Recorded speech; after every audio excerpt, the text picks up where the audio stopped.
Hallelujah, praise the Lord. आप सभी का स्वागत है आज के सप्ताह के वचन में। और मैं हूं pastor Melvin, witness ministries transformation life centre से। तो आइए आज के वचन में जाने से पहले क्यों ना प्रार्थना करें। सभी लोग आंखें बंद करें। परमेश्वर पिता, मैं धन्यवाद देता हूं आज के इस सभा के लिए, इस समय के टीचिंग के लिए। प्रभु जी, प्रार्थना करता हूं हर एक व्यक्ति के लिए जो इस समय इस वीडियो को देख रहा है, इस टीचिंग को सुन रहा है। प्रभु जी, सारे दर्शकों को यीशु के लहू का बाड़ा लगाता हूं। प्रभु जी, I cover them in the precious blood of Jesus. I ask you, Father, to pour out your spirit of revelation. आप प्रकाशन की आत्मा उंडेल दो प्रभु जी सभी के ऊपर, ताकि वे आज के टीचिंग के बारे में, आज के शिक्षण के बारे में प्रकाशन पाए, अद्भुत प्रकाशन पाए। यीशु के नाम से प्रार्थना करता हूँ और सब कहेंगे आमीन आमीन आमीन। तो दोस्तों, आज हम फिर से एक बार उसी विषय पर बात करने वाले हैं जिसका शीर्षक है वो शिक्षण का यीशु के दूसरे आगमन का विजय पथ। लेकिन हम बात 3 पर है, the victory path of Jesus is second coming, part 3। तो आइए देखते हैं हम पिछले सप्ताह 2 सप्ताह में क्या सीखे। पिछले सप्ताह में हमने अध्ययन किया कि यीशु का विजय पथ मूसा के साथ इजरायलियों का पलायन के समान मार्ग का जैसा होगा। यानी मूसा जब इजरायली लोगों को लेकर मिस्र से पलायन कर रहा था, उस समय का मार्ग जो मूसा ने लिया था, वही मार्ग से यीशु मसीह भी विजय पथ का मार्ग, वही मार्ग विजय पथ का मार्ग भी होगा। यानी the route taken by Moses during the exodus of the Israelites from Egypt is the same route that Jesus is going to come and take the same route when he comes in the second coming. So we learned about this, हमने इसके बारे में सीखा। हम आज map से फिर से एक बार उस बात को देखते हैं जितना हमने सीखा है अभी तक। हमने सीखा पहले कि मिस्र से शुरू होता है ये विजय पथ। हमारा पूरा विषय जो है विजय पथ पर है। विजय पथ इसलिए नाम दिया गया है क्योंकि यहाँ पर यीशु मसीह विजय होते हुए यरूशलेम तक पहुंचता है। यानी वो इजरायली लोगों के दुश्मनों से, परमेश्वर के दुश्मनों को रास्तों पर हराते हुए, विजय करते हुए एक राजा की तरह, विजयी राजा की तरह फिर से दोबारा धरती पर आता है। जब पहला आगमन में वो आया था वो बच्चा बनकर आया था, लेकिन दूसरे आगमन में वो राजा का बनकर आएगा, राजाओं का राजा, और वो विजय करते हुए जाएगा। तो इसीलिए इस पूरे आगमन को, दूसरे आगमन का जो पथ है, जो रास्ता है, जो मार्ग है, उसे विजय पथ ये नाम दिया गया है। तो विजय पथ शुरू कहाँ होता है? मिस्र से शुरू होता है। हमने जब शुरुआत की थी तो मैं याद दिलाना चाहता हूँ आपको कि बहुत से काफी विश्वासी लोग ये मानते हैं कि यीशु जो आएगा वो जैतून पर्वत पर आएगा डायरेक्टली। जैसे जहां से वो जब शिष्यों के सामने ओझल हुआ था बादलों में, यीशु जब धरती से स्वर्ग उठा लिया गया था, तो वो जैतून पर्वत से उठा लिया गया था। और लोगों का मानना है, बहुत से मसीहों का ये मान्यता ये है कि वो वहीं पर वापस आएगा। लेकिन हमने पहले भाग में ये बात को साफ तरह से देखा कि वचन ऐसा नहीं सिखाता है। वचन कहता है कि हाँ, वो आएगा जैतून पर्वत पर, लेकिन वो मार्ग के एक स्टॉप होगा, मार्ग का एक हिस्सा होगा, लेकिन शुरुआत वहां से नहीं होगी, ना आखिर वहां पर होगा। तो ये क्या पथ है, इसीलिए हम इससे शिक्षण इसका हम अध्ययन कर रहे हैं। तो हमने देखा कि मिस्र से शुरू होता है, इजिप्ट से यीशु मसीह बादलों से आता है। दूसरा उसका पड़ाव जो है, उसका स्टॉप जो है या स्टेशन बोल सकते हैं, तेमान से होते हुए यर्दन प्रवेश करता है। तो आप यहाँ पर देख सकते हैं तेमान कहाँ पर आता है। तेमान यर्दन के देश में आता है। ये यर्दन देश है, मिस्र ये देश है, ये पूरा इजराइल है। देख रहे हैं आप, इजराइल छोटा सा देश है, लेकिन उसके बाजू में बड़े बड़े देश है जो उनके पड़ोसी देश। सीरिया एक बड़ा देश है ऊपर उत्तर दिशा में, पूर्व दिशा में यर्दन ये पूरा देश है, यर्दन पीले में, और ये मिस्र है, और नीचे जो है दक्षिण में सऊदी अरब। तो ये 4 बड़े बड़े देश है। और यहाँ पर बड़ा देश है लेबनान जो सफेद में है। तो ये 5 देशों से घिरा हुआ इजराइल है। तो परमेश्वर मिस्र देश से बाहर निकलते हुए उनके एक पड़ोसी देश तेमान में जाता है। लेकिन कैसे जाता है? वो परान पर्वत से होते हुए देखते, हमने उस वचनों को देखा लास्ट टाइम। परान पर्वत से होते हुए तेमान की ओर जाता है, यर्दन के दक्षिण भाग में प्रवेश करता है। उस समय पर खुशान और मिदियान, खुशान जो नीचे के देश के लोग हैं, एक कबीला है, और मिदियान जो शहर है वो सऊदी अरब में पड़ता है। इनके लोग, वहां के रहने वाले निवासी घबरा जाते हैं जब यीशु को देखते हैं, तो उनके अंदर एक घबराहट से आती है, वो आश्चर्य में पड़ते हैं। ये बात भी हमने देखा। तीसरा पड़ाव, यीशु मसीह यहाँ से तेमान से एदोम, ये एदोम जो है उस जमाने में, जब बाइबल मूसा के जमाने में, बाइबल के जमाने के दिनों में, ये एदोम एक देश हुआ करता था। मोहाब एक देश हुआ करता था, अम्मोन एक देश हुआ करता था। ये तीन देशों से मिलकर आज यर्दन एक हम बोलते आज की तारीख का यर्दन देश हो गया। लेकिन जब बाइबल के जमाने में देखेंगे तो मोहाब एदोम एक देश था, मोहाब एक देश था, और एक तीसरा एक अम्मोन, ये तीनों का तीनों मिलकर आज यर्दन देश बन गए। तो एक तरह से भविष्यवाणी कहती है कि तेमान से वो एदोम देश में जाता है, लेकिन वो एदोम कहाँ है? यर्दन के दक्षिणी भाग में। तो एदोम में प्रवेश करता है, हमने देखा, एदोम में होकर बोसरा में प्रवेश करता है। बोसरा मोहाब के नजदीक है। बोसरा में जहां पर हमने देखा कि बहुत से यहूदा के यहूदी, इजराइल दो भागों में बटा था। ऊपरी भाग जो नॉर्दर्न उत्तर का भाग जो इजराइल का था, उत्तर का भाग जो था वो इजरायली लोगों को कहा जाता था, और नीचे का जो भाग था वो यहूदा गोत्र का था। तो ये यहूदा के लोग, जो ये नीचे के भाग के इजराइल के यहूदा के लोग थे, वो वहां पर प्रवेश करते, पहाड़ी इलाकों में प्रवेश करते। और बोसरा में जो पेत्रा नाम का जगह है, वो जगह पर वो अपना वहां की शरणार्थी बनते हैं, यानी एक तरह से वो वहां पर छुपे रहते हैं। और बाइबल में हमने सीखा कि किस तरह से 3.5 साल जब मसीह विरोधी का राज यहाँ पर चलेगा, धरती पर उसका शासन चलेगा, उस समय पर वो वहां से भाग जाएंगे और वहां पर छिप जाएंगे, वहां पर परमेश्वर उनका ख्याल रखेगा। ऐसे हमने पढ़ा था। तो यहाँ पर ये यर्दन में बोसरा नाम का जगह है, जहां पर पेत्रा हमने देखा, वो पहाड़ों की गुफा, उसका तस्वीर आपको गए समय मैंने दिखाया था। तो तीसरा पड़ाव जो है एदोम से होकर बोसरा में प्रवेश करता है। और चौथा पड़ाव यीशु बोसरा से होकर, यानी यहां से होकर अब आगे बढ़ता है मोआब देश में, मोआब में प्रवेश करता है, जो सेंट्रल जॉर्डन है, यानी मध्य यर्दन है। और उसके बाद 5वां पड़ाव हमने सीखा, ये भी हमने गए बार सीखा दूसरे भाग में, मोआब से यरूशलेम प्रवेश कर जैतून पहाड़ पर चढ़ता है, यानी यहां से वो पश्चिम की ओर मुड़ता है, यानी यहां पर यर्दन से मुड़कर वो यरूशलेम में एंट्री मारता है। यरूशलेम में यीशु यरूशलेम पर प्रवेश करता है। और यहाँ यरूशलेम में हमने देखा कि वो जैतून पर्वत पर अपने पैरों को रखता है, और वहां पर एक घाटी हो जाती है, और उस घाटी से यहां पर के लोग, जो इजरायली लोग यहाँ पर एक पर्वत पर खड़े हैं, जो मैं अगली तस्वीर में आपको दिखाना चाहता हूँ। इसके बाद वाली तस्वीर देखो, अपनी वही तस्वीर है लेकिन बड़ी तौर से। लेकिन यहाँ पर देखेंगे, ये पहाड़ पर सियोन पर्वत पर वहां के इजरायली लोग, अब यहूदा गोत्र के लोग बोसरा में पेत्रा नाम की जगह पर थे, लेकिन इजरायली लोग कुछ जो वहां से भागे नहीं थे जब मसीह विरोधी का शासन था, वो वहीं थे। अक्सर ये कामापुरता मामा जैसे इजरायली लोग थे, यानी ये परमेश्वर को शायद नहीं मानते थे और सेक्युलर हो गए थे, धर्मनिरपेक्ष तरह से जी रहे थे। ये लोग जब सतावट आती है तो बचने का रास्ता ढूंढते हुए वो सियोन पर्वत पर छुपे होते, और उनको पता रहता है कि परमेश्वर ने उन्हें वहां पर रुकने को कहा है, जो लास्ट में बचे रहते हैं। तो वो सियोन पर्वत पर छुपे होते हैं। यहाँ पर यीशु मसीह कहां पर आता है? जैतून पर्वत पर। जैसे वो जैतून पर्वत पर आता है, यहाँ पर इन्हें मालूम पड़ता है, यहाँ पर उन्हें खबर मिलती है। तो वो देखते हैं कि वहां पर जैतून पर्वत 2 भागों में बट गया, और उसका एक भाग जो है आजेल नाम की जगह पर, वो घाटी जो है आजेल नाम की जगह पर पहुंचती है। और ये लोग जानते हैं आजेल एक ऐसा जगह है जहां पर वो सुरक्षित रह सकते हैं। तो वो यहाँ से तुरंत उस पहाड़, उस घाटी से होकर हाजेल में जाते हैं। और हाजेल का हमने अर्थ समझा है, लास्ट टाइम हमने देखा कि हाजेल में क्यों परमेश्वर उन्हें जाने के लिए वो घाटी बनाता है। वो इसीलिए कि वो उसके बाद 30 दिन का समय शुरू होने वाला है। 7 तुरैया हो चुकी है जब यीशु 7वीं तुरई पर धरती पर आता है।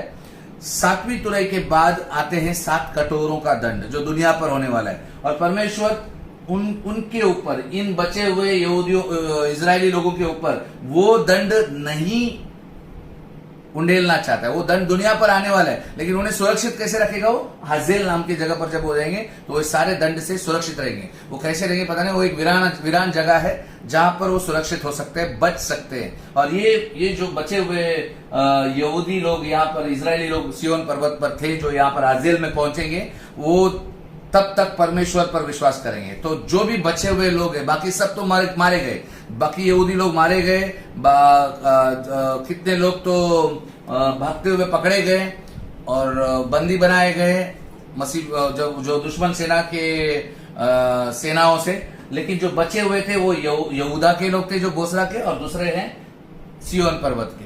तो दो किस्म के झुंड ग्रुप यहाँ पर दिखाई देते हैं और ये सभी उद्धार पाते हैं, सभी लोग यीशु मसीह को मानने लगते हैं। तो उनका बचाव परमेश्वर यहाँ पर अज़ेल में आखिर में करता है, जब 30 दिन का समय शुरू होता है और 30 दिन में जो दंड आने वाला है, वो जो कटोरों का दंड कहा जाता है, वो उंडेला जाएगा।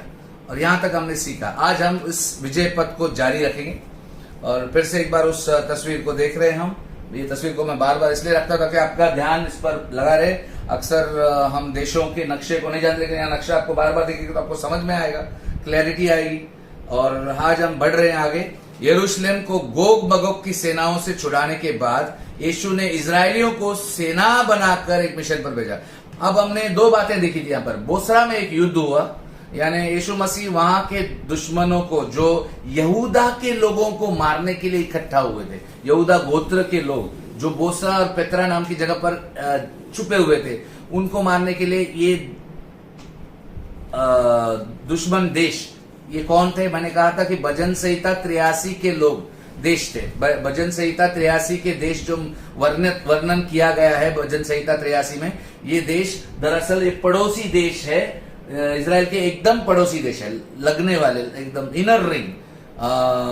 तो ये दरअसल बॉर्डर देश बोल सकते हैं इसे। बॉर्डर देश जो है वो आक्रमण करने के लिए वहां थे और यीशु मसीह वहां पर उनको नष्ट कर देता है, उनको हरा देता है। और आपने देखा कि नदी बहती है जो उनके घोड़ों के लगाम तक पहुंचती है, उसके चीटे और इतना 300 कोस, ऐसा हमने पढ़ा कि 300 किलोमीटर्स तक वो नदी बहती, यरदन नदी में उसका खून बहता है, वगैरह वगैरह हमने सब सीखा। तो यहाँ पर अब उनको लेकर वो जब आगे बढ़ता है तो यहाँ पर कुछ लोग, मैंने कहा कि सियोन पर्वत पर खड़े हैं, वो इजरायली लोग। अब यहूदा गोत्र को हमने छुड़ा लिया परमेश्वर ने, वहां पर एक युद्ध हो गया। दूसरा युद्ध कहाँ होता है? यहाँ पर यरूशलेम में, जहां पर वो लोग सेना वहां जब, ये लोग कौन है? ये गोग मगोग की सेना है। गोग मगोग का जो युद्ध है, जो एजिकिल 38 और 39वां अध्याय में जो देश का वर्णन किया गया, ये बाकी पड़ोसी देश है, यानी बाहरी पड़ोसी देश। ये सारे देश मुसलमान या इस्लामिक देश है, इस्लामिक राष्ट्र है। सीरिया, लेबनान, आपको देखेंगे यहाँ पे मिस्र, सऊदी और यर्दन, ये सारे के सारे देश बॉर्डर के देश है, इजराइल के बॉर्डर के देश है, जो भजन संहिता 83 में। लेकिन जो दूसरा युद्ध होता है, वो जो इजराइल में जब यीशु मसीह जैतून पर्वत पर वो बाकी लोगों को बचाता है, जो बाकी इजरायली लोग झुंड सियोन पर्वत पर थे, उनको बचाता है, तो उनके घेराव में जो उनको जो घेरे हुए जो देश थे, वो है गोग मगोग के देश। और गोग मगोग के देश कौन है? बाहरी मुसलमान देश, बाहरी इस्लामिक देश जो इस बॉर्डर देश के बाहर है। और उसका वर्णन एजिकिल 38 और 39 में, एजिकिल 38 और 39 में है, जिसके बारे में हम आने वाले शिक्षण में सीखने वाले, दो युद्धों को सीखने वाले हैं। भजन संहिता 83 डिटेल में सीखेंगे और गोग मगोग युद्ध डिटेल में सीखेंगे उसके बाद। तो ये हुआ, गोग मगोग की सेना को यीशु मसीह ने हरा दिया और उससे इजरायलियों को छुड़ाने के बाद यीशु उनकी एक सेना बनाता है। आज हम इसके बारे में सीखने वाले हैं। आगे यीशु का दूसरा पड़ाव क्या है, इसके पहले हम एक और चीज को देखना है जो हम आज सीखने वाले, कि वो सेना बनाता है। वो खुद लड़ेगा नहीं, अभी सेनाओं को भेजेगा। यही यहूदा के लोग और इजरायली लोगों को सेना बनाकर कुछ मिशन पर भेजता है। तो मिशन को आज देखेंगे। तो यहूदा के लोगों को इजरायली के साथ मिलाकर एक्चुअली मिलाकर एक मिशन पर भेजना, ये यीशु का उद्देश्य है। यहाँ पर अभी यहाँ पर दो गोत्र है, एक यहूदा का गोत्र और इजरायली गोत्र। ये दोनों गोत्र के लोगों को यीशु मसीह ने छुड़ाया है। एक यहूदा के लोगों को बोसरा में से छुड़ाया है और इजरायली लोगों को सियोन पर्वत पर से छुड़ाया है। तो दोनों गोत्रों के इजरायली लोगों को यानी यहूदी लोगों को मिलाकर यीशु मसीह एक सेना बनाकर उनको प्रचार करता है और उन्हें एक मिशन पर, एक काम पर भेजता है। वो क्या है, पहले हम देखते हैं जकरिया के 12वां अध्याय में 5 से 6। प्लीज अपने बाइबल्स को खोलिए और आप यहाँ पढ़ सकते हैं, लेकिन फिर भी अपने बाइबल में मार्क कर सकते हैं, कुछ नोट्स लिख सकते हैं तो लिखिए। जकरिया चैप्टर 12 वर्स 5 to 6। यहाँ पर पास्टर रूथ हमारे लिए पढ़ेंगी जकरिया 12 में 5। प्लीज 5 पढ़ेंगे पास्टर रूथ। जकारिया 12 में 5। या। तब यहूदा के अधिपति सोचेंगे, यरूशलेम के निवासी अपने परमेश्वर सेनाओं के यहोवा की सहायता से मेरे सहायक बनेंगे। यानी ये भविष्यवाणी उनके लिए किया है कि यहूदा के अधिपति यानी यहूदा के जो गवर्नर्स होंगे, जो बड़े लोग होंगे, जो सेना के बारे में जानते हैं, वहां पर तो हर एक को यह सेना की ट्रेनिंग दी जाती है, हर एक परिवार के लोगों को। तो यहाँ पर एक यहूदा के अधिपतियों के बारे में बात किया गया है। वो सोचेंगे कि यरूशलेम के निवासी, अब ये सिय्योन पर्वत वाले इजरायली लोग, ये परमेश्वर यहोवा की सहायता से हमारे सहायक बनाएंगे। मेरे सहायक मतलब यहूदा के सहायक, मतलब दोनों जन मिल रहे हैं, दोनों गोत्र, यहूदा के गोत्र और इजरायली लोग दोनों मिलकर ये काम करने वाले। आगे देखते हैं, 6 वचन पढ़ेंगे। उस समय मैं यहूदा के अधिपतियों से ऐसा कर दूंगा, वो ऐसा कर दूंगा। यहाँ पर भविष्यवाणी ये किया है कि यीशु मसीह ये कहता है भविष्यवाणी में कि मैं यहूदा के लोगों को, यानी अधिपतियों को ऐसा कर दूंगा जैसा लकड़ी के ढेर में आग भरी अंगीठी। आप समझ गए, लकड़ी की ढेर में एक आग का गोला या फूले से जलती हुई मशाल जैसे होती है, अर्थात वे दाहिनी बाहिनी चारों ओर से सब लोगों को भस्म कर डालेंगे। यानी इतने पावरफुल कर देगा परमेश्वर, जो बचने के लिए छुपे हुए लोग थे, जब यीशु मसीह उन्हें सशक्त बनाएगा, इसका अर्थ होता है यीशु मसीह उन्हें कुछ पावर दे देगा या कुछ करेगा ऐसा कि वो जब लड़ने जाएंगे, मिशन पर जाएंगे, तो सबको निस्त नाबूद कर देंगे, यानी हरा देंगे। जो ये किसको हरा देंगे? ये इजराइल में जो फिलिस्ती लोग हैं, जैसे कि गाजा पट्टी, आज हम अखबारों में पढ़ेंगे या न्यूज में समाचार में पढ़ते हैं तो गाजा पट्टी के बारे में सुनते, जहां पर हमास नाम का एक इस्लामिक संगठन है जो पूरे इजराइल को मुसलमान बनाना चाहता है, इस्लामिक राष्ट्र बनाना चाहता है इजराइल को। तो उसके लिए वो आतंकवादी कार्य करते हैं, आतंकवादी गोले बारूद वगैरह, ये सब उनके बार बार आप खबरों में सुनेंगे। तो ये लोग बॉर्डर पे, इजराइल के पश्चिमी बॉर्डर पर ये लोग हैं, ये फिलिस्ती लोग हैं। तो उनको हराने के लिए यीशु खुद नहीं जाता है, इनको ताकतवर बनाता है। किनको ताकतवर बनाता है? यहूदा और इजराइलियों का एक झुंड बनाकर, एक सेना बनाकर। और तब यहूदा के अधिपतियों को परमेश्वर कहता है मैं ऐसा कर दूंगा कि वे दाएं बाएं जहां भी जाएंगे सबको भस्म कर डालेंगे। और यरूशलेम जहां अब बसी है, यरूशलेम वहीं बसी रहेगी, यरूशलेम में ही। यानी ये लोग यरूशलेम को उड़ाने के चक्कर में आते हैं, कब्जा करने के चक्कर में आते हैं, लेकिन इजरायली और यहूदा लोग मिलकर उनका आक्रमण करेंगे, उनके ऊपर आक्रमण करेंगे। और हमने देखा कि किस तरह यरूशलेम ने अपने दुश्मनों के खिलाफ लड़ने के लिए यहूदा के निवासी को प्रभु अपनी सेना के रूप में सशक्त करने भेजता है। अभी हमने देखा, वो सशक्त करके भेजता है, मतलब ऐसे नहीं भेजता है, वो साधारण व्यक्तियों को पावरफुल बनाता है। परमेश्वर हमेशा बाइबल में यह हमें दिखाता है कि वो ऑर्डिनरी पीपल को एक्स्ट्रा ऑर्डिनरी बनाता है, एक्स्ट्रा ऑर्डिनरी काम करने के लिए। यानी साधारण व्यक्ति असाधारण काम कर सकता है। तो इसी तरह यहाँ पर जो छुपे हुए शरणार्थी थे, शरणागत लोग थे, वो अब पावरफुल सेना बनकर आक्रमण करने के लिए आगे बढ़ते हैं। मैं इसके बारे में आपको मैप पर बाद में बताता हूँ, लेकिन आप ध्यान दीजिएगा। जकारिया 14 में 14 पढ़ेंगे, जकारिया 12 में पढ़ा हमने, अब 14 की भविष्यवाणी पढ़ती है। जकारिया चैप्टर 14 वर्स 14 प्लीज पढ़े।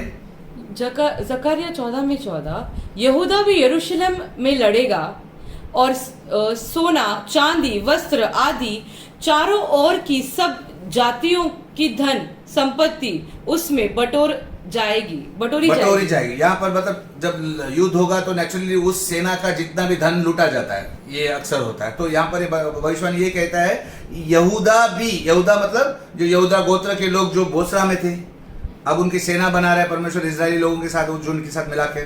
तो यरूशलेम में वे लड़ेंगे। अब बोसरा से निकलकर वो यरूशलेम में आए यीशु के पीछे पीछे। तो यहाँ पर वो लड़ेंगे, अभी यहूदा के लोग लड़ेंगे, और सोना चांदी वस्त्र चारों ओर की सब जातियों से, जो भी जातियां उन पर आक्रमण कर रही, जो यहूदी गैर यहूदी हैं, जो फिलिस्तीनी हैं, उनका धन लूटेंगे, मतलब उनको हरा देंगे।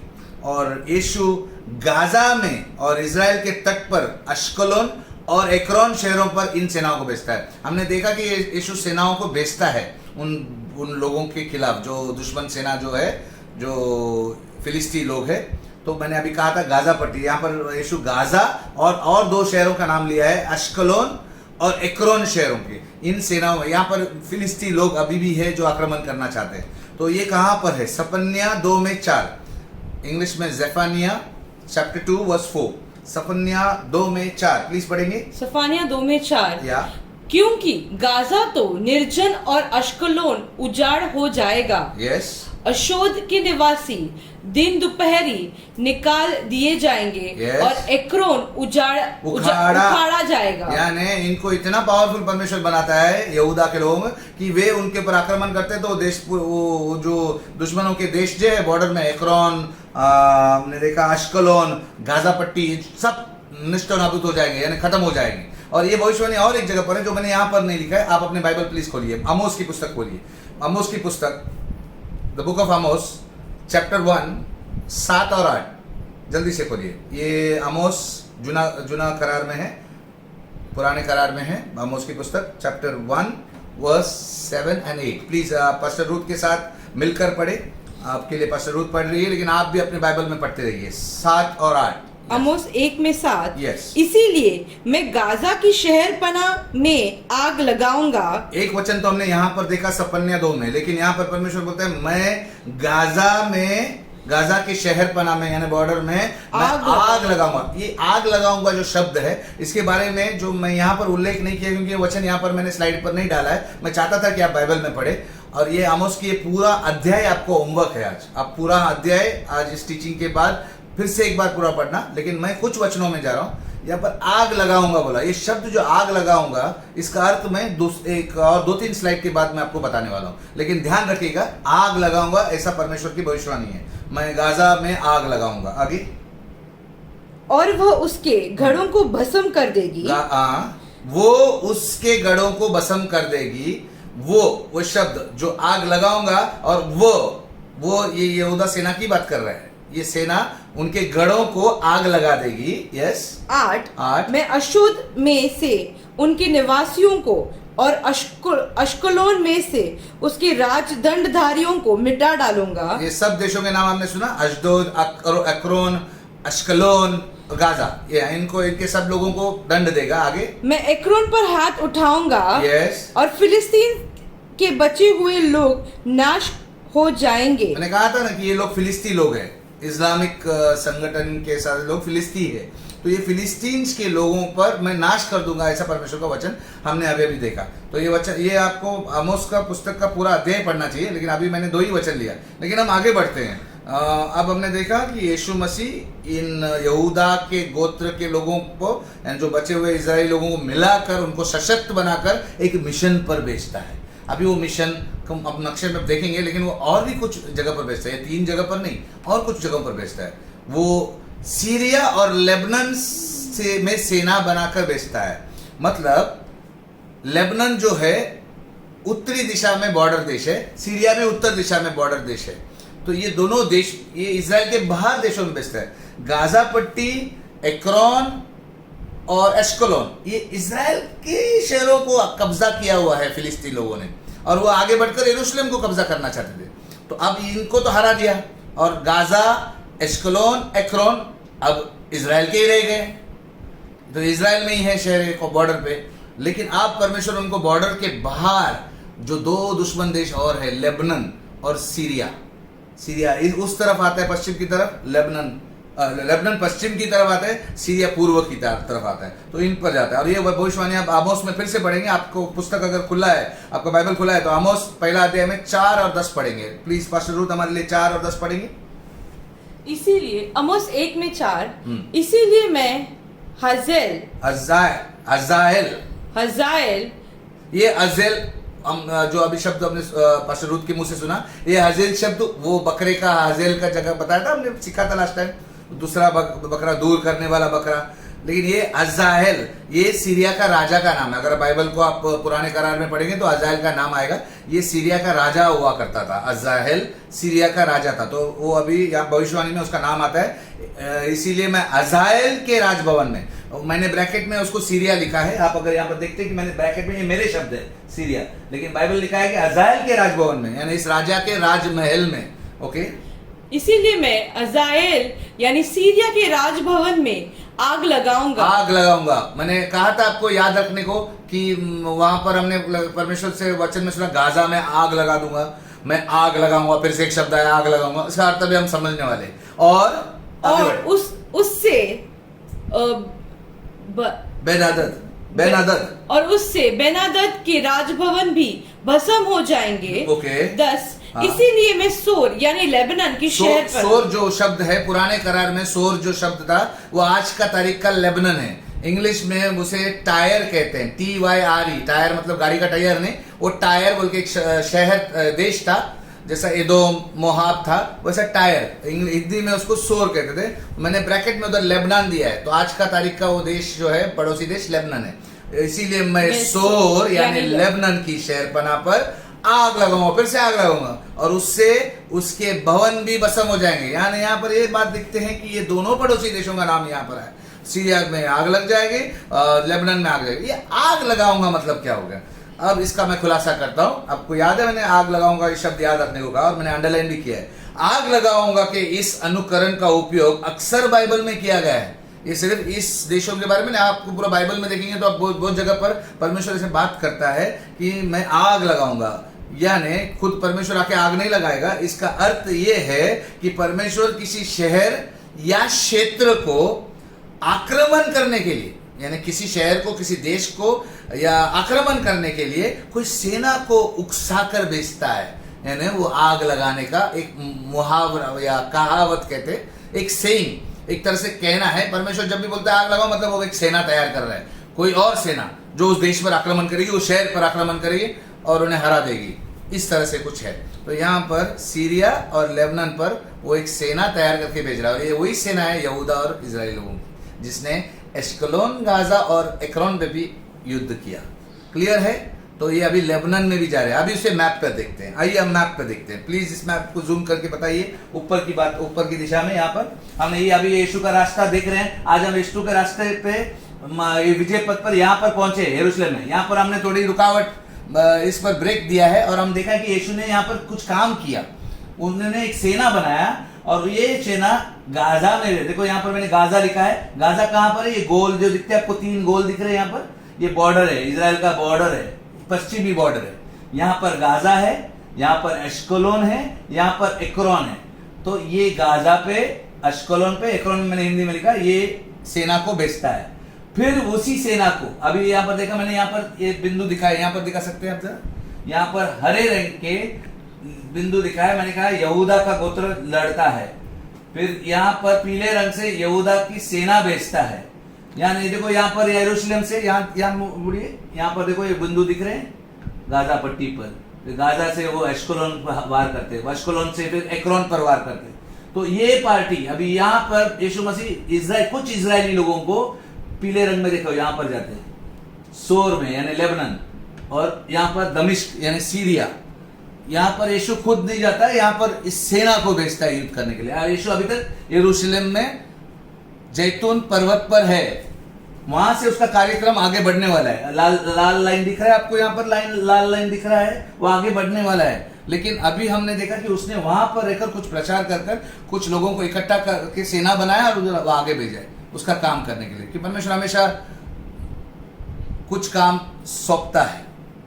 जैसे कि यीशु जब धरती पर था, उसने जिस गांव में वो नहीं जा सका वहां पर उसने 70 के 2-2 के 70 ऐसे झुंड बनाकर भेजे लोग, 2-2 की जोड़ियां बना के 70 जोड़ियां भेजी, लोगों को भेज दिया उन गांवों में प्रचार करने के लिए। तो परमेश्वर हमेशा काम इंसानों को देता है ताकि वो उसके काम का, और लेकिन वो जब काम देता है एक बात याद रखिए, वो सशक्त भी बनाता है। तो आप में से अगर कभी भी परमेश्वर का एक आवाज को सुनते हैं, ये मत समझिए कि मैं कोई कर नहीं सकता। कोई भी काम आप अपने बलबूते पर नहीं करते, परमेश्वर आपको सशक्त बनाता है, यानी आपको इक्विप्ड करता है, आपको ताकतवर बनाता है वो काम करने के लिए। समझ में आया? इसी तरह उन्होंने सेना को सशक्त बनाया और आग लगाऊंगा कहकर उन्हें आगे भेजा। आमीन। आमीन। अब हम आगे बढ़ते हैं यीशु के पड़ाव पर। अंतिम युद्ध के लिए यीशु उत्तर दिशा में यरूशलेम से मगिदो के लिए चल पड़ता है। अब उसका अंतिम पड़ाव है। यीशु ने यरूशलेम में एंट्री मारा, फिर उसने अपने लोगों को एक मिशन पर भेजा। अब उसका एक आखिरी मिशन बाकी है, यीशु का खुद का एक आखिरी मिशन बाकी है। और वो क्या है वो हम देखने वाला है। वो जाने वाला है मगिदो। जरा फिर से एक बार पढ़ना है इसे पास्टर रूथ। अंतिम युद्ध के लिए यीशु उत्तर दिशा में यरूशलेम से मगिदो के लिए चल पड़ता है। आपने मैप में देखा है कि मगिदो ऊपर की दिशा में है। फिर से अगर देखना चाहते हैं तो मैं आपको मैप दिखाता हूँ। सॉरी माफ कीजिएगा, आपको पीछे लेके मैं मैप दिखाता हूँ। यहाँ पर देख रहे हैं आप, यीशु यहाँ पर है और यहाँ पर सेना को भेजा है, लेकिन यहाँ से एक स्टेशन स्टॉप आगे मगिदो है, ये इंग्लिश में लिखा है मेगिदो। ये उत्तर दिशा में, ये यहाँ पर एक बहुत बड़ा जगह है जहाँ पर दुनिया का आखिरी युद्ध लड़ा जाएगा, मगिदो। तो यीशु मसीह वहाँ स्वयं जाने वाला है, आखिरी पड़ाव है। तो हमने अभी भी इसी को देखा। अब देखते हैं वचन के अनुसार, लेकिन उसके पहले वो वचन पढ़ने से पहले याद रखना, यह उस दिन, उस 30 दिन की अवधि के अंत में होगा। वो हमने अभी भी देखा कि यरूशलेम से मगिदो की जाता है। वो कब जाता है? 30 दिन के बाद। 30 दिन तक यीशु मसीह यरूशलेम में विराजमान है। यरूशलेम से वो राज स्थापित करने के लिए घोषणा हो चुकी है कि वो राजा बनकर बैठ चुका है, और दुनिया वाले जानते हैं कि यीशु मसीह धरती पर आ गया है। सारे लोग, दुश्मन सेना जानते हैं, और अब वो लोगों पर, दुष्ट लोगों पर दंड उंडेल रहा है। यहाँ तक कि स्वर्गदूतों ने, हमने देखा था कि जब 7 कटोरों का बारे में हमने जब सीखा था, वो वीडियो में अगर आप देखते हैं, आप उस सेक्शन को देखते हैं तो पता चलेगा कि आपको कुछ 3 स्वर्गदूत ऊपर उड़ते हैं और वो बोलते हैं कि अभी कटोरों का दंड आने वाला है। तो ये सब घोषणा होती है, यानी उस समय भयानक स्थिति होगी, और यीशु मसीह यरूशलेम में बैठकर इन 7 कटोरों को उंडेलने के लिए आज्ञा देगा स्वर्गदूतों को, और ये भयानक दंड होंगे। तो ये दंड 30 दिन तक लगभग चलेंगे, मतलब काफी शॉर्ट समय तक लगेगा, क्योंकि भयंकर रहेंगे। तो ये 30 दिन का समय के अंत में यीशु प्रवेश करता है मगिदो की तरफ, क्योंकि तब तक सारी सेना जमा हो चुकी होगी वहां पर, और वो हम देखते हैं कैसा होगा।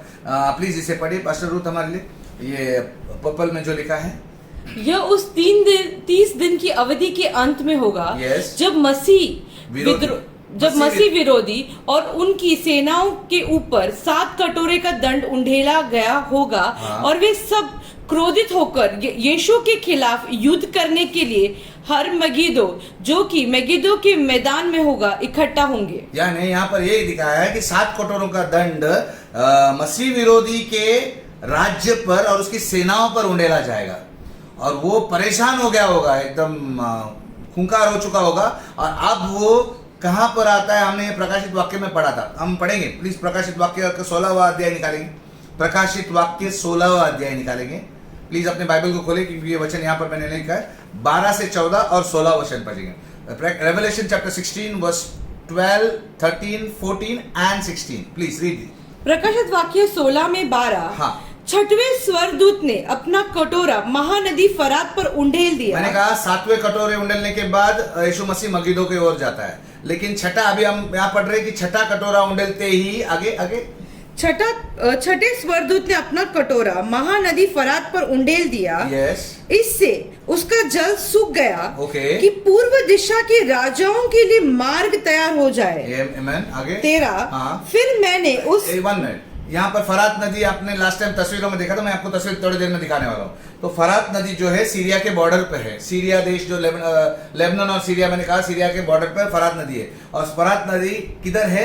पूर्व, इजराइल के पूर्व में। तो पूर्व के देश जो है आने के लिए, सब जो देश आने के लिए युद्ध के लिए, उनको नदी सुखाई जाएगी। यानी ये छठा कटोरे में होगा। तो आइए आगे बढ़ते हैं। 13। हाँ। फिर मैंने उस अजगर के मुंह, हाँ। उस पशु के मुंह, हाँ। और उस झूठे नबी के मुंह से 3 अशुद्ध आत्माओं को मेढकों के रूप में निकलते देखा। हमने ये भी देखा था कि कैसे वो अशुद्ध त्रिएकता, एक पवित्र त्रिएकता है जो परमेश्वर की त्रिएकता कहते हैं, जैसे पिता, पुत्र और पवित्र आत्मा। और जो शैतानी त्रिएकता है, दुष्ट त्रिएकता है, वो है शैतान, मसीह विरोधी और झूठा भविष्यवक्ता। इन तीनों के मुंह से वचन कहता है, जब यूहन्ना ने देखा मेंढक जैसे कुछ दुष्ट आत्माएं निकलती। आगे पढ़िए उसको, वो वचन को पढ़िए।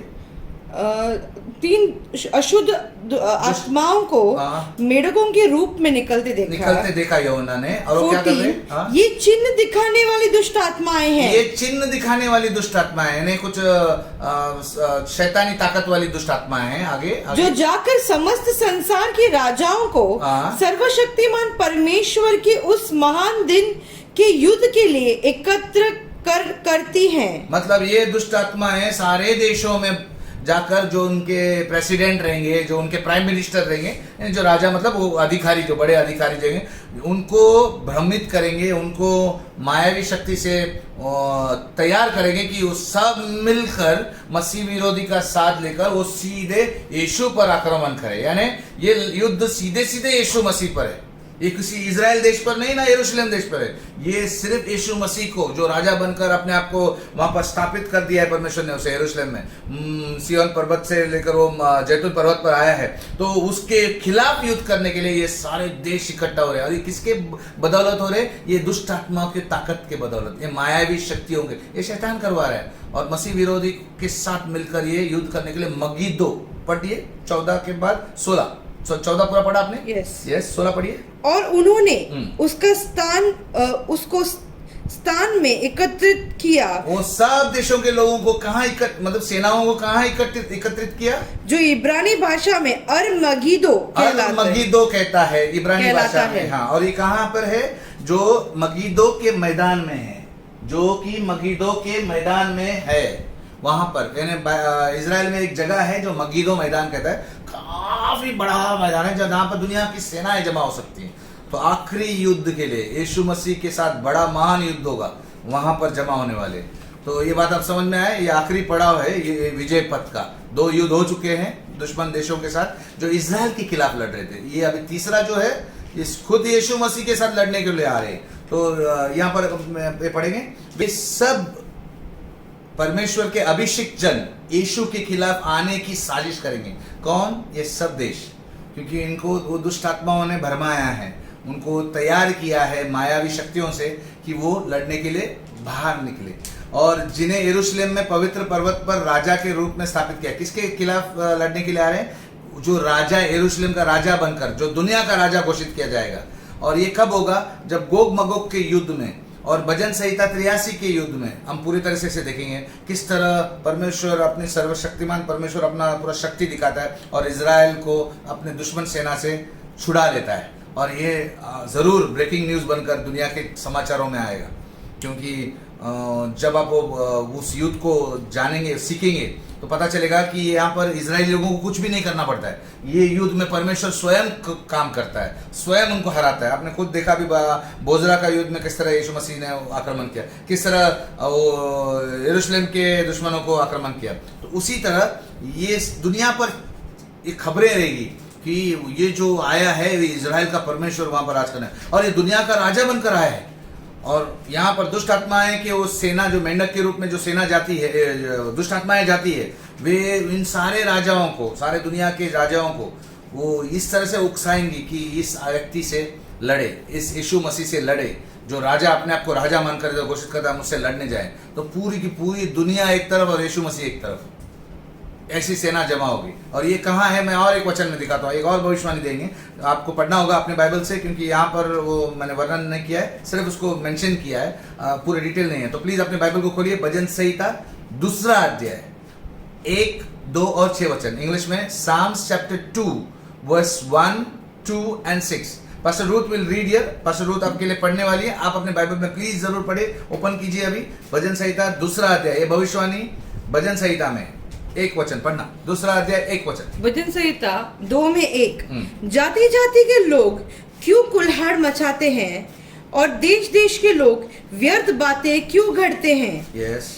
2, यहोवा और उसके अभिषिक्त के विरुद्ध पृथ्वी के राजा उठ खड़े होकर, यही भविष्यवाणी है कि पृथ्वी के राजा उठ खड़े हुए हैं और शासक एक साथ मिलकर यह सम्मति करते हैं, एक मीटिंग करते हैं, एक सम्मति करते हैं, एक मन हो जाते हैं। आगे 6, मैं तो अपने राजा को अपने पवित्र पर्वत सिय्योन की राजगद्दी पर बैठा चुका हूँ। मतलब यहाँ परमेश्वर घोषित करते हैं इस भविष्यवाणी में, मैंने तो अपना अभिषिक्त व्यक्ति ऑलरेडी सिय्योन पर्वत पर बैठा चुका हूं मैं। और कौन है वो आपको पता है? यीशु मसीह को ऑलरेडी, मतलब परमेश्वर ने घोषणा दुनिया को कर दी कि तुम्हारा राजा आ गया, अब सतयुग आने वाला है, यानी यीशु मसीह का राज आने वाला है, अब तुम्हारी नहीं चलेगी। तो यहाँ पर दुष्ट आत्माएं निकलती है तीनों से, शैतान से, मसीह विरोधी से, झूठे भविष्यवक्ता से, और सबको उकसाकर वहां पर जमा करती है। कहाँ पर? अरमगिदो, इब्रानी भाषा में अरमगिदो कहते हैं, जो अब आज के तारीख में अगर आप इजराइल के मैप में देखेंगे तो मेगिदो नाम का जगह जो है वो जगह पर इकट्ठा करते हैं, जो फरात नदी के पूर्व दिशा में यानी ईस्ट दिशा में है। तो ये हमने अभी सीखा। तो अब ये मैप में देखते हैं, आइए इस मैप को देखिए। यहाँ पर दिख रहा है मगिदो, ये मगिदो जगह है, ये इजराइल के बॉर्डर ऊपर उत्तर दिशा में है, जो इजराइल और लेबनान के बॉर्डर की जगह पर है। तो ये यहाँ पर फरात नदी है, ये यहाँ पर एक फरात नदी जाती है, जो हम अलग एक तस्वीर में आपको दिखाएंगे। तो वो सूख जाती है, तो सारी सेना जमीनी तौर से उस नदी को पार कर कर इस जगह पर आ सकती है, सारी पूर्व की सेना। अब ये पूर्व के देश कौन है ये हम आगे देखते हैं। आइए, तब यीशु युद्ध के लिए उनसे लड़ने निकलता है और उन सभी को अंतिम युद्ध में नष्ट करता है। अब यीशु मसीह मगिदो निकलता है, हमने देखा, और वो उनके पास ये अंतिम युद्ध है, दुनिया का अंतिम युद्ध, और उसके बाद यीशु मसीह उन्हें नष्ट कर देता है। ये यीशु मसीह का विजय पथ का तीसरा युद्ध होगा, इसीलिए विजय पथ है, वो तो जीतने वाला ही है। तो प्रभु का ये धर्म युद्ध है। इस धर्म युद्ध को अरमगिदोन का युद्ध भी कहते हैं, इंग्लिश में द बैटल ऑफ आर्मागेडोन। ये बड़ा, इस पर बहुत सारी पिक्चरें हॉलीवुड में बन चुकी हैं, द बैटल ऑफ आर्मागेडोन। लेकिन ये सचमुच होने वाला है, और इस धर्म युद्ध को अरमगिदो का युद्ध, अरमगिदो की लड़ाई कहते हैं, जो मगिदो में हो जाएगी, घट जाएगी। तो आइए, ये लड़ाई उत्तरी इजराइल के मगिदो घाटी में लड़ी जाएगी। एक बड़ी घाटी है जो मगिदो घाटी कहती है। अरमगिदो की लड़ाई परमेश्वर के क्रोध और धार्मिक न्याय का प्रदर्शन है। ये लड़ाई क्यों है? ये परमेश्वर के क्रोध का उन पापियों पर जो मूर्ति पूजा, जादू टोना के द्वेष है, जो किसी भी तरह से परमेश्वर को मानते नहीं है और परमेश्वर के खिलाफ इवन युद्ध करने के लिए भी तैयार होते हैं, इन लोगों पर परमेश्वर खुद अपना धार्मिक न्याय, राइट जस्टिस करेगा, राइचसनेस के साथ, क्योंकि परमेश्वर का न्याय कभी गलत नहीं हो सकता है, वो सही न्याय करता है। और अब वो राजा बनकर आया है, समझ में आ रहा है? मैंने आपको सिखाया था कि वो अब राजा बनकर आया है। वो बलिदान होने के लिए, दुश्मनों के अधीन होने के लिए नहीं आया है, वो दुश्मनों पर आक्रमण करके विजय पथ पर आया है। तो ये विजय पथ का आखिरी पड़ाव है जब यीशु मसीह इस युद्ध के लिए जाता है और उन्हें हरा देता है। प्रकाशित वाक्य 16 में 16, पास्टर रूथ हमारे लिए पढ़े। पास्टर प्रकाशित वाक्य, रेवलेशन चैप्टर 16 वर्स 16। प्रकाशित वाक्य 16 में 16। और उन्होंने राजाओं को उस जगह इकट्ठा किया जो इब्रानी में अरमगिदो कहलाता है। प्रकाशित वाक्य में भी ये वचन है कि अरमगिदो का। और ध्यान दे, यहाँ पर मगोग का गोग इजराइल और यरूशलेम पर युद्ध करेगा, परंतु मसीह विरोधी यीशु पर सीधे युद्ध करेगा। हमने देखा कि गोग मगोग का जो दूसरा युद्ध था, अभी भजन संहिता का सबसे पहला बोसरा में हुआ युद्ध, फिर जैतून पर्वत के जब वहां पर यीशु मसीह आया तो वो गोग मगोग का युद्ध लड़ा, और वो गोग मगोग का युद्ध यरूशलेम और इजराइल के खिलाफ आई हुई सेना से लड़ा। परंतु ये जो युद्ध होगा, जो मसीह विरोधी और उसके सारे दूसरे देशों के लोग आएंगे, वो यीशु के सीधे यीशु के खिलाफ युद्ध करने के लिए आएंगे। समझ में आ रहा है? पहला जो युद्ध था वो यहूदा गोत्र के लोगों को नष्ट करने के लिए ये दुश्मन देश जमा हुए थे, तो यीशु मसीह उनको हराता है। दूसरा युद्ध होगा गोग मगोग का युद्ध, जहां पर इजराइल को, यरूशलेम को कब्जा करने के लिए दुश्मन देश आए होंगे, लेकिन वहां यीशु मसीह उन्हें हरा देता है।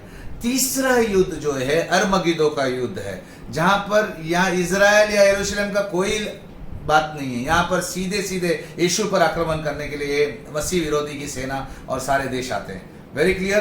तो जब यीशु शारीरिक रूप में यरूशलेम से दुनिया का राजा बनकर बैठा होगा, ये तब होने वाला है, क्योंकि वो यीशु का अधिकरण को स्वीकार करने से इनकार करता है। ये युद्ध क्यों हो रहा है? क्योंकि बाकी देश और मसीह विरोधी, कोई भी इसमें से, खास करके मसीह विरोधी, यीशु का अधिकार मानने को तैयार नहीं, यीशु को राजा स्वीकार करने को तैयार नहीं है। ये बाकी लोग जो बाकी देशों से क्यों आ रहे हैं आपको लगता है? क्योंकि वो यीशु को राजा मानने से अस्वीकार करते हैं, मानने को तैयार नहीं, इसीलिए तो युद्ध करेंगे। मानेंगे नहीं तो युद्ध करेंगे ना। तो इस तरह है। और एक बात ध्यान देने की बात यह है, गोग और मगोग का नरसंहार यीशु द्वारा गोग मगोग की सेना का वध करने के लिए पृथ्वी पर उसकी शारीरिक वापसी पर होगा। यीशु मसीह जब धरती पर आएगा तब उन गोग मगोग की सेना नष्ट की जाएगी। ये सेना यरूशलेम पर हमला करने वाली होगी। दूसरी ओर अरमगेदोन की लड़ाई 1 महीने बाद मसीह विरोधी और स्वयं यीशु के बीच में लड़ाई। ये और एक पॉइंट आपको ध्यान देना है। पहली लड़ाई मैंने कहा यरूशलेम के खिलाफ लोग आए, जो गोग मगोग की सेना आई है जो यरूशलेम को कब्जा करने के लिए। और ये लड़ाई यीशु मसीह धरती पर जब 7वीं तुरई पर धरती पर आता है, जैतून पर पहाड़ पर आता है, तब वहां लड़ता है और वो हारता है। लेकिन ये अरमगेदोन की लड़ाई 30 दिन बाद अरमगेदो में होती है, मगिदो शहर, मगिदो घाटी में होती है, और ये मसीह विरोधी के खिलाफ और यीशु के बीच में होती है। यीशु और मसीह विरोधी, यहाँ पर इजराइल और यरूशलेम का कोई वास्ता नहीं, यहाँ सीधे सीधे मसीह विरोधी और यीशु के टकराव होता है, और ये 30 दिन बाद होता है। तो दोनों पॉइंट्स याद रखना है, दोनों अलग अलग युद्ध है। बहुत से मसीह लोग इस दोनों युद्ध को, गोग मगोग और अरमगेदो की लड़ाई को एक मानते हैं। नहीं, ये 30 दिन के बाद अंतराल में होता है। Very clear? कोई भी डाउट्स हो तो आप मुझे पूछ सकते हैं जरूर। और तीसरी बात ध्यान देने के लिए, अरमगेदो की लड़ाई यीशु के पृथ्वी वापस आने के 30 दिन की अवधि के बीतने पर होगा, जैसा मैंने अभी भी कहा। और यीशु तब यरूशलेम में राजा के रूप में बैठा होगा। और ये भजन संहिता 2 में 1 से 2 हमने अभी भी पढ़ा, जो बाइबल से पढ़ा। जाति जाति के लोग क्यों उलाड़ मचाते हैं और देश देश के लोग क्यों षड्यंत्र रचते हैं, ये भविष्यवाणी हमने अभी भी पढ़ा।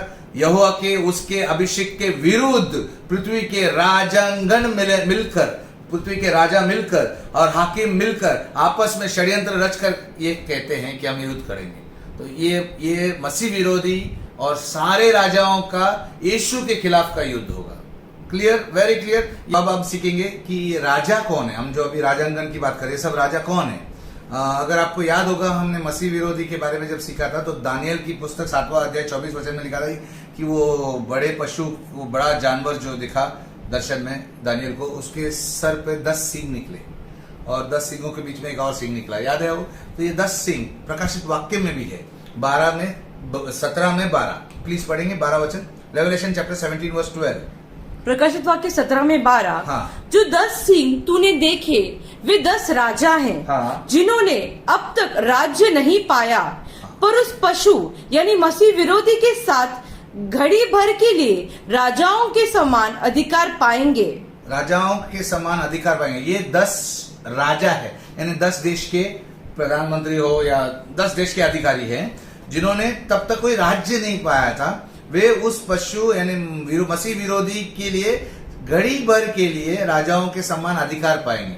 यानी ये कुछ लोग हैं जो मसीह विरोधी का साथ देंगे और उससे युद्ध करने के लिए तैयार हो जाएंगे। और यही दानियल 7:24 में भी लिखा है, जो सिंहों की बात इंग्लिश में बाजू में लिखा, उस 10 सिंहों का अर्थ यह है कि उस मसीह विरोधी राज्य के 10 राजा उठेंगे।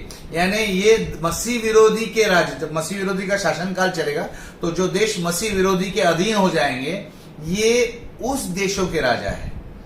तो मसीह विरोधी के नीचे काम करने वाले, एक तरह से मसीह विरोधी उनके ऊपर आ जाता, लेकिन उनको कभी राज्य का अधिकार नहीं मिला। तो वे उस घड़ी भर के लिए उनको अधिकार मिलेगा, राजाओं के समान अधिकार पाएंगे और वे लड़ने के लिए आएंगे। बोलेगा हम अपने मर्जी से आ रहे हैं। समझ में आ रहा है? तो इस तरह से कुछ होगा।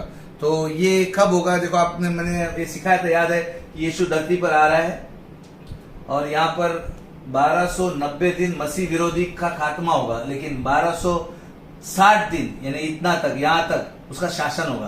तो इस शासन काल में जो देश उसके साथ जुड़े हैं, वो देश इस युद्ध में भाग लेंगे। वो राजा है, वो 10 सिंह। ओके, अब और एक कुछ बात करना है मुझे कि राजा कौन है। और भी एक बात है, बाइबल में प्रकाशित वाक्य 16 में भी 12, 17 में 12 तो पढ़ा हमने, अभी 16 में 12 प्लीज जरा पढ़े। प्रकाशित वाक्य 16 में 12। हाँ। 6वें स्वर्गदूत ने अपना कटोरा महानदी फरात पर उंडेल दिया। हाँ। और उसका पानी सूख गया। ये फरात नदी है, आप देख रहे हैं। हमने अभी मैप में देखा था सीरिया, यहाँ पर इजराइल है, ये यर्दन है और इस तरफ इजराइल था।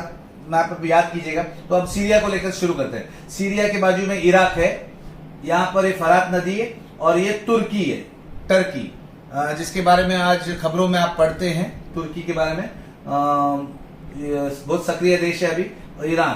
तो इन 4 देशों के बीच में से नदी बहती है और इस चारों देश कट्टर मुसलमान देश है, तो इस्लामिक देश है और इसके बीच में से निकलती है। तो ये पूर्व के देश है और इसके पूर्व और भी कोई देश है। तो हम देखते हैं पढ़ेंगे प्लीज। छठवें स्वर्गदूत ने अपना कटोरा महानदी फरात पर उंडेल दिया। हाँ। और उसका पानी सूख गया। हाँ। कि पूर्व दिशाओं के राजाओं के लिए मार्ग तैयार हो जाए। तो अभी मैंने यहाँ पर ये बताया फरात नदी सूखती है तो इनके पूर्व में इमीडिएट देश कौन से है?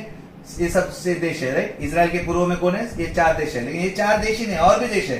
चाइना है, रशिया है, म्यांमार है, साउथ कोरिया है, नॉर्थ कोरिया है, इंडिया है, पाकिस्तान है, ईरान है, ये सब उस तरफ है। और इसको आपको देखना है तो ये मैप देखना पड़ेगा। यहाँ पर आप देख रहे हैं, जरा जूम करेंगे, ये देखो, ये है मिस्र देश, ये है सूडान, अफ्रीका का सूडान, ओके, ये मिस्र देश, और ये है इजराइल। दिख रहा है कितना छोटा सा है, इतना सा है, इतना सा, यहाँ इतना सा छोटा सा देश है। ये छोटा सा देश इजराइल है। और ये कितने बड़े बड़े हैं, नक्शे पे आपको देख सकते हैं कि कितने बड़े बड़े। ये सारे दुश्मन देश है। और ये सीरिया है, उसके सीधे उत्तर दिशा में तुर्की है, इसके पूर्व में इराक है, ईरान है, अफगानिस्तान है, पाकिस्तान है, इंडिया है, ये सारे देश, सऊदी, ये सब इस तरफ पूर्व दिशा के लोग, ये सारे लोग उठ खड़े होंगे इजराइल के खिलाफ। यहाँ पर आएंगे, मगिदो नाम की जगह पर उनकी सेनाएं सब की, ये तुर्की, उज्बेकिस्तान, ताजिकिस्तान, ये सब जो इस्लामिक देश है ये पूर्व में है इजराइल के। आप मैप को अगर क्लियरली देखेंगे, स्टडी करेंगे तो आपको पता चलेगा। यहाँ पर अबू धाबी है, यहाँ पे यूएई है, दुबई, कतार, सऊदी, कुवैत, यहाँ कुवैत है, ये सब सब सब सब सब देश, और वहां पर इंडिया है आखिर में। तो आप देख रहे हैं यहाँ पर ये किस तरह से मैप है। यहाँ पर इजराइल है, इतना सा, ये गोल दिख रहा है आपको, और इतना सा जगह पर इजराइल है। यहाँ से वो युद्ध करने इतने बड़े बड़े देश के लोग आएंगे, इतनी बड़ी बड़ी सेनाएं आएंगी। तो अब हम फिर से एक सवाल पूछते हैं, वही सवाल, ये सब राजा कौन है? हमने एक तो देखा वो 10 सिंह, 10 देश। अब हम वापस प्रकाशित वाक्य 16, 12 तो पढ़े थे हम, 13, 14 और 16 पढ़ेंगे, जो ऑलरेडी पढ़ चुके हैं बाइबल से। एक बार फिर से पढ़ता हूं, मैं आपके लिए पढ़ता हूं। मैंने अजगर के मुंह से और उस पशु, मसीह विरोधी, ब्रैकेट में मैंने मसीह विरोधी, पशु कौन है? मसीह विरोधी के मुंह से और उस झूठे भविष्यवक्ता के मुंह से 3 अशुद्ध आत्माओं को मेंढकों के रूप से निकलते देखा। ये पास्टर रूथ ने आपके लिए पढ़ा। 14 वचन, ये चिन्ह दिखाने वाली दुष्ट आत्मा है जो सारे संसार के राजाओं के पास निकलकर इसीलिए जाती है कि उन्हें सर्वशक्तिमान परमेश्वर के उस बड़े दिन की लड़ाई के लिए इकट्ठा करे।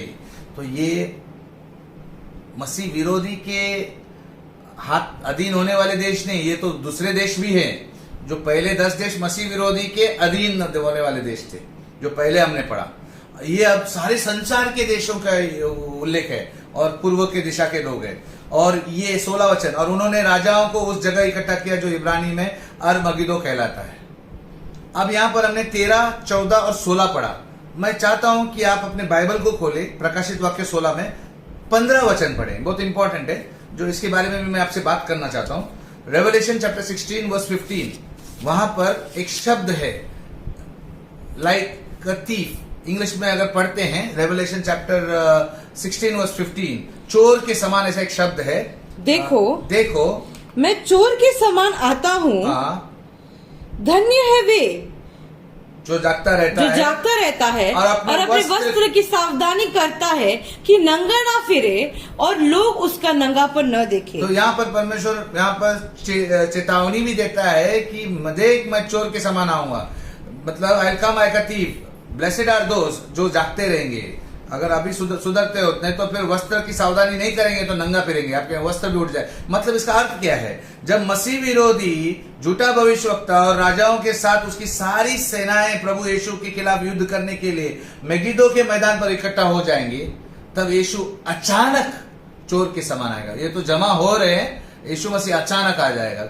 इसके लिए कितना टाइम लगता है आने के लिए? यानी उन पर टूट पड़ेगा।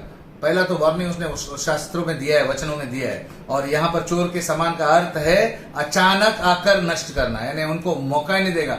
वो कुछ योजना बना के खाली आ गए, अब युद्ध होने से पहले परमेश्वर युद्ध खत्म कर देगा, मतलब नष्ट कर देगा उन्हें।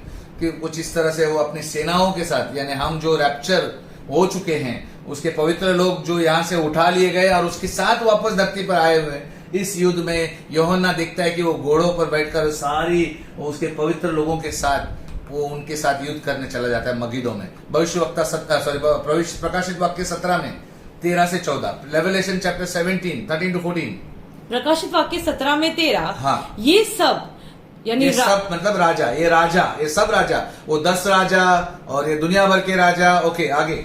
एक मन होंगे हाँ। और वे अपनी अपनी सामर्थ और अधिकार उस पशु यानी मसीह विरोधी को देंगे। हाँ। 14 ये मेमने यानी यीशु से लड़ेंगे और मेमने यानी यीशु उन पर जय पाएगा क्योंकि वो प्रभुओं का प्रभु और राजाओं का राजा है। यहाँ यहाँ पर क्लियरली मेंशन किया है, यहाँ पे मैंने अभी जैसे आपको सिखाया है कि ये युद्ध मसीह विरोधी और उन राजाओं का किसके खिलाफ होगा? सिर्फ यीशु मसीह के, इजराइल और यरूशलेम के खिलाफ नहीं, ये यीशु मसीह और उन दुश्मनों के खिलाफ होगा।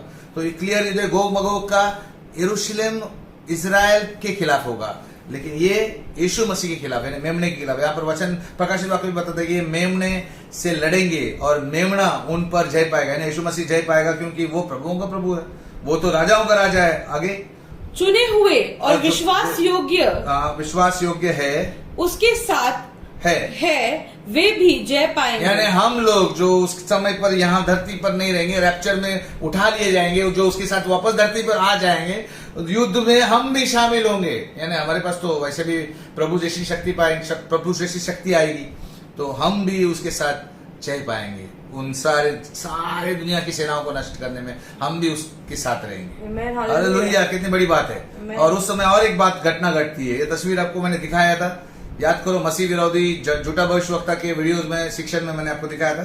तो उस बात को जो यूहन्ना देखता है, रेवलेशन चैप्टर 19 वर्स 19 to 20, यानी प्रकाशित वाक्य 19 में 19 से 20 वचन पढ़ते हैं प्लीज। या 19, प्रकाशित वाक्य 19 में 19। हाँ।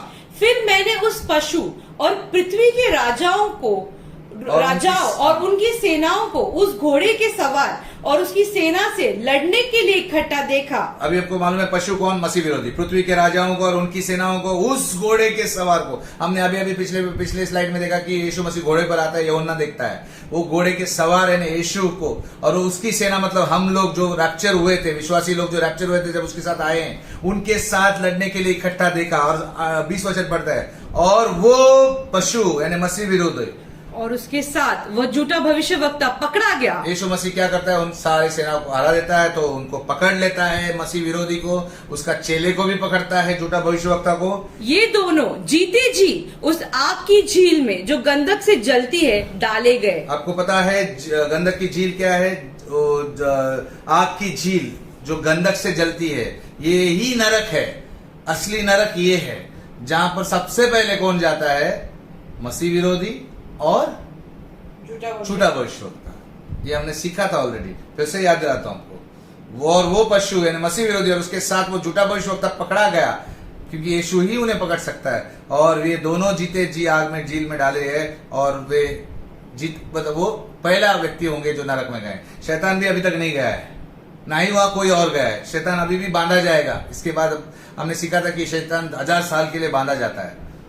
तो ये उस युद्ध का अंत होगा। मसीह विरोधी पकड़ा जाएगा और झूठा भविष्य पकड़ा जाएगा, और उनको उस आग की झील में डाला जाएगा, उस नरक में डाला जाएगा। और उसके बाद 21 वचन कहता है, और शेष लोग जो बाकी सेना है, और उस घोड़े के सवार की तलवार से, मतलब यीशु मसीह की तलवार से। अब यीशु मसीह की तलवार क्या है? उसके मुंह से निकलने वाली, उसके मुंह से निकलती है, मार डाले जाएंगे, और सब पक्षी उनके मांस से तृप्त हो जाएंगे। ध्यान दीजिएगा, वापस एक बार वचन को पढ़ते हैं। और शेष लोग यानी पूरी सेना, बाकी सेना जो मगिदो में जमा हुई है, वो उस घोड़े के सवार की तलवार से। घोड़े की सवार कौन है? यीशु मसीह की तलवार से। अब उसके हाथ की तलवार नहीं, जो उसके मुंह से निकलती है। अब मुंह से निकलने वाली तलवार क्या है? बाइबल कहता है the sword of the God is the word of God. यानी यीशु मसीह या परमेश्वर की तलवार जो है, जो उसका वचन है। एक और बार हिब्रूज 4 में 12 और 13 अगर आप पढ़ेंगे, हिब्रू 4 अध्याय 12 और 13 में पढ़ेंगे, आपको इसका मालूम पड़ेगा कि परमेश्वर का वचन ही देधारी तलवार है, दो धार वाली तलवार है। यानी परमेश्वर वहां पर यीशु मसीह को मुंह से बोलेगा, सारी सेना को नष्ट एक साथ कर देगा। कुछ इस तरह से वर्णन देख रहा है अपना यूहन्ना, देख रहा है कि उसके मुंह से तलवार निकल रही है, मतलब उसका वचन निकल रहा है। तो ये समझने वाली बात है। और एक बात यहाँ पर मैंने अंडरलाइन किया कि सब पक्षी उनके मांस से तृप्त हो जाएंगे। आपने ये बात पहले भी सुना होगा कि जब भजन संहिता 83 या गोग मगोग का युद्ध के बारे में बात किया, वहां पर भी पक्षी का एक उल्लेख हुआ था। तो वहां पर भी एक पक्षी का उल्लेख हुआ है, जब सारी सेनाओं का मांस खाने के लिए परमेश्वर दावत देता है।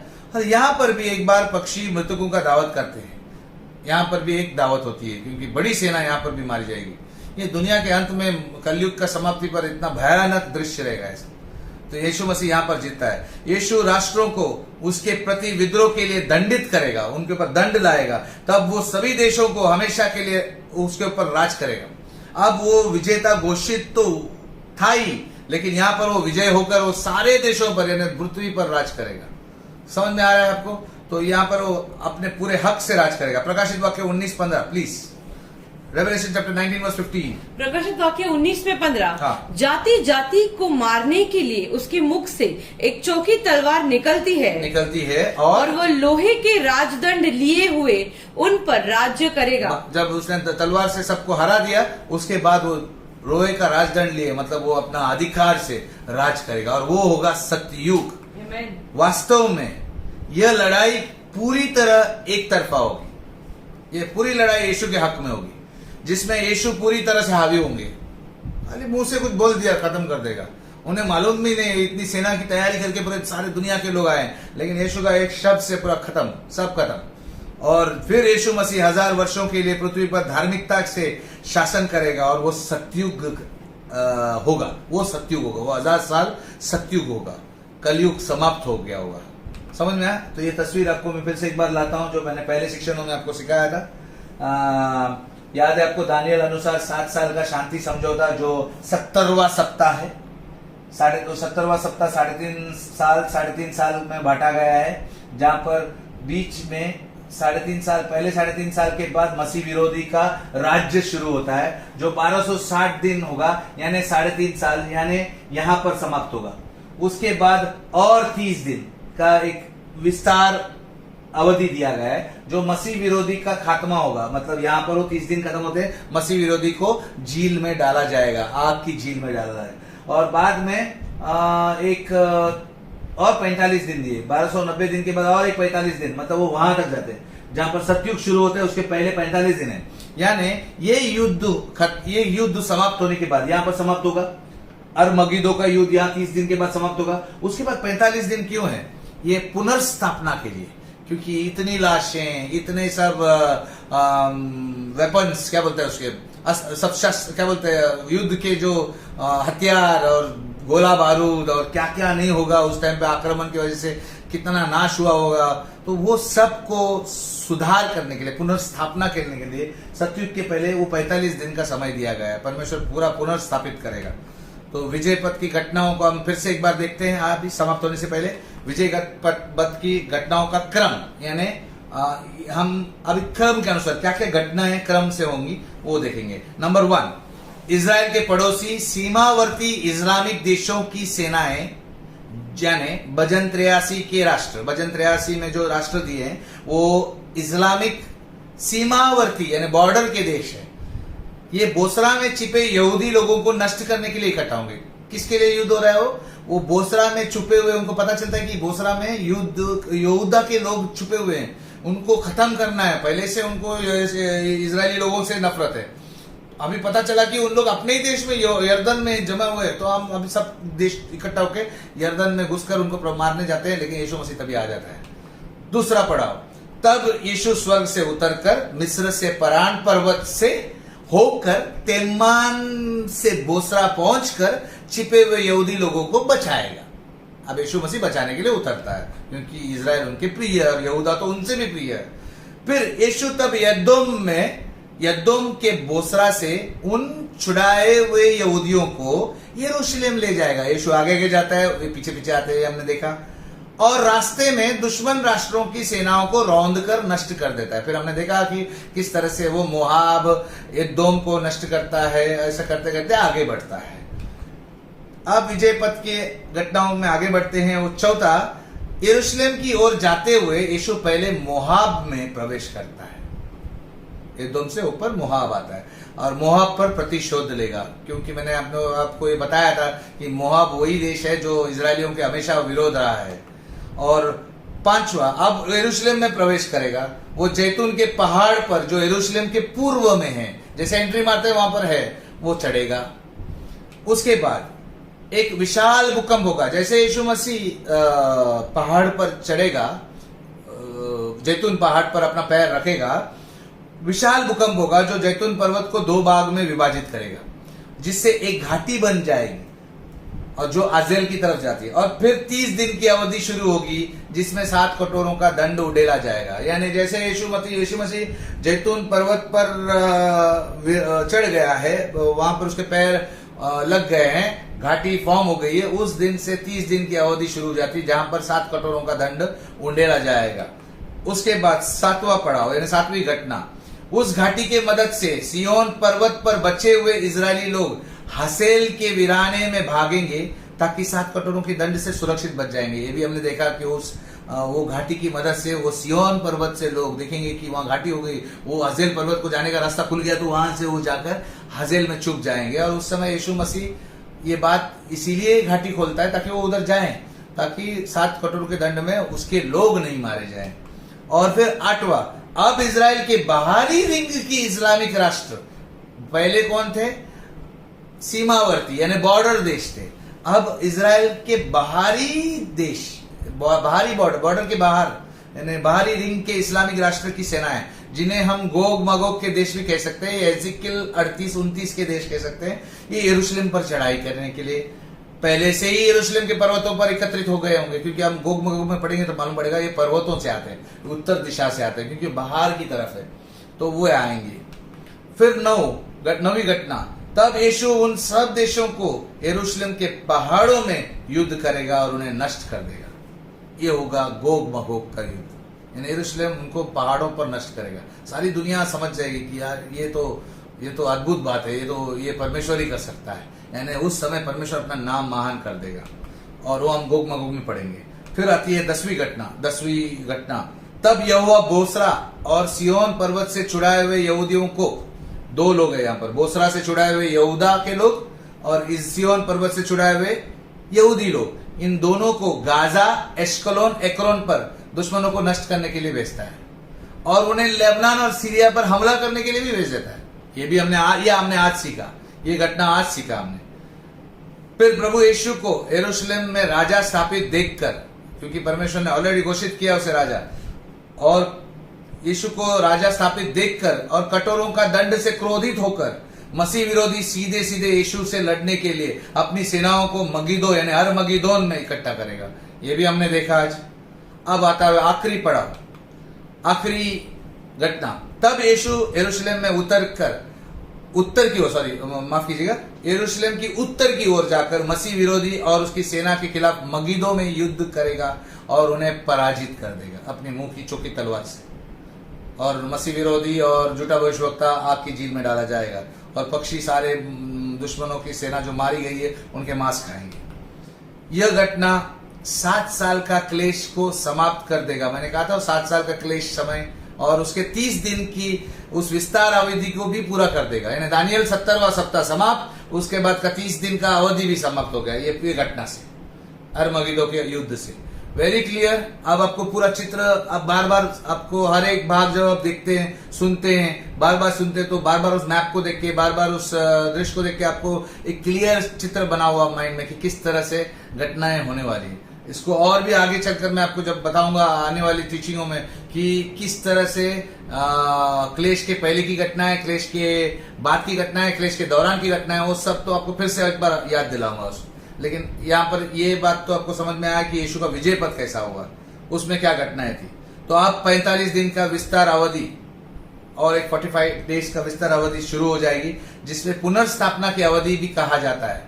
और उसके बाद 1000 वर्ष का सतयुग शुरू होगा। और ये मैप में आपको दिखाई देता है, यहाँ पर 30 दिन समाप्त हो गया, 70वां सप्ताह यानी 7 साल का समय समाप्त हुआ।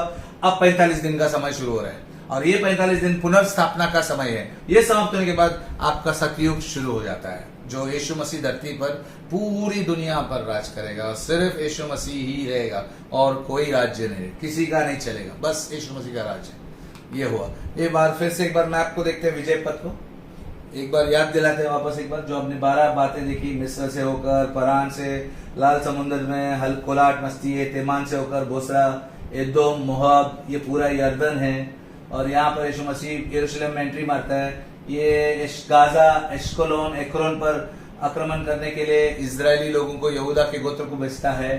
फिर वे लोग जाते हैं लेबनान और दमिश्क यानी सीरिया में जाते हैं, और यीशु मसीह मगिदो में जाता है।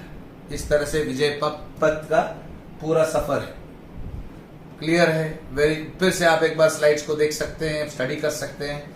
और अगले सप्ताह हम भजन संहिता 83 का युद्ध को सीखेंगे। मैंने कहा ना, वो बोसरा वाला युद्ध, वो युद्ध को हम सीखने वाले हैं, क्योंकि मैंने सिर्फ खाली उल्लेख किया युद्ध का, लेकिन उसमें कौन से देश शामिल है, क्या है, उसकी डिटेल को हम अगले हफ्ते देखेंगे।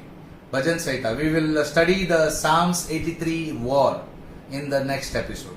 So be ready, come prepared. Those who want to read this teaching in English can visit the website wmtlc.org and read our end time section. If you have any query regarding the current subject, current teaching, you can mail your query to wmtlc1010@gmail.com. फिर से एक बार कहता हूँ, wmtlc10@gmail.com, और send your query to WhatsApp number 9821257382. 9821257382।